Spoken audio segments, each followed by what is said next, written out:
Devarim, ideas in the realm of Gematria from the Parsha for the Geulah, which means for the redemption.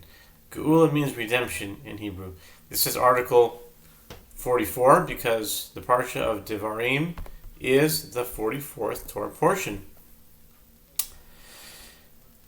If the following question looks familiar and you feel like you've seen it before, then you are right.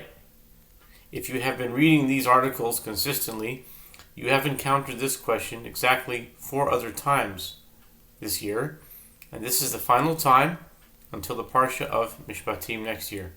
This question could be called the Hey question, as in the letter Hey.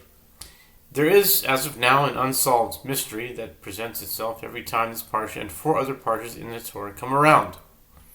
We all know this Parsha to be called Devarim, and it is even printed as a title in Chumashim, in Bibles, this way. Hebrew Bibles. Chumashim are the Hebrew 5 books of Moses. But this is not the exact word that is written in the verse. The words are Ele ha Devarim, Asher Diber Moshe. These are the words that These are the words that Moses spoke. Why do we call it Parsha Devarim and not Ha Devarim? Like in most Parshas, if it's Bereshit, we say Bereshit. Noach. That's the way it's written is how we call it.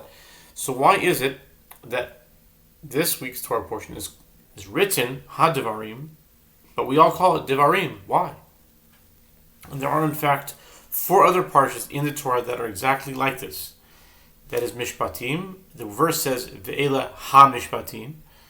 Okay, Shmini, Vayhi bayom ha-shmini, Metzora, Zot tihiyeh Torat ha-metzora, and Matot, Vaydeber Moshe Roshei ha-matot, which we had last week.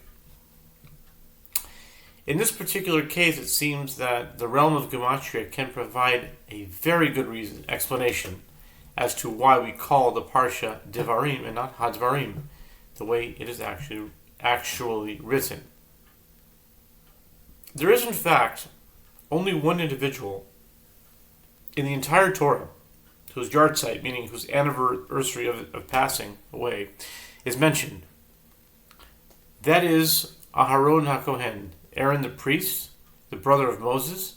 As it is written, Aaron the Kohen ascended Mount Hor at the Lord's bidding and died there on the first day of the 5th month in the 40th year of the children of Israel's exodus from Egypt. Numbers chapter 33-38. We read that last week in last week's Torah portion.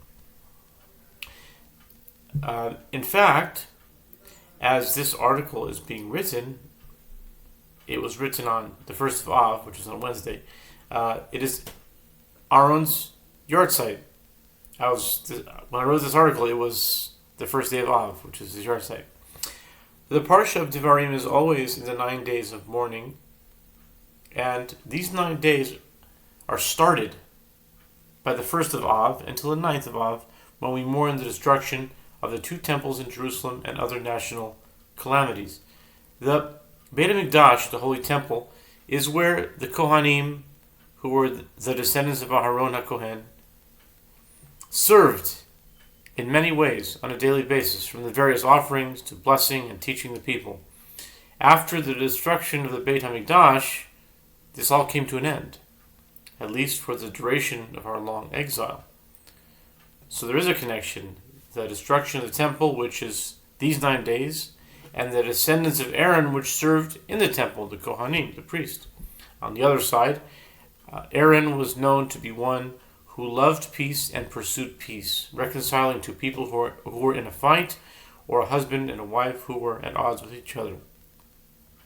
It is in an era of peace and harmony that we will experience. It is in an era of peace and harmony that we will experience the Messianic redemption. And this kind of peace that Aaron brought about was indeed a refuah, a remedy that came before the makkah, the strike, or the sickness. There's a saying in Hebrew, the refuah, the remedy came before the strike, for the illness. And And in this case, the peace that we will experience in the future time is something that is known to Aaron. It is only fitting that Aaron should be referenced by being hinted to in this Parsha. If we called it Ha-Devarim, the way it's written, it has a numerical value of 261. But we don't call it Ha-Devarim. We call it Devarim. Devarim has a numerical value of 256. And guess what? The name Aharon has a numerical value of no less and no more than 256. Shabbat Shalom. Have a great Shabbos.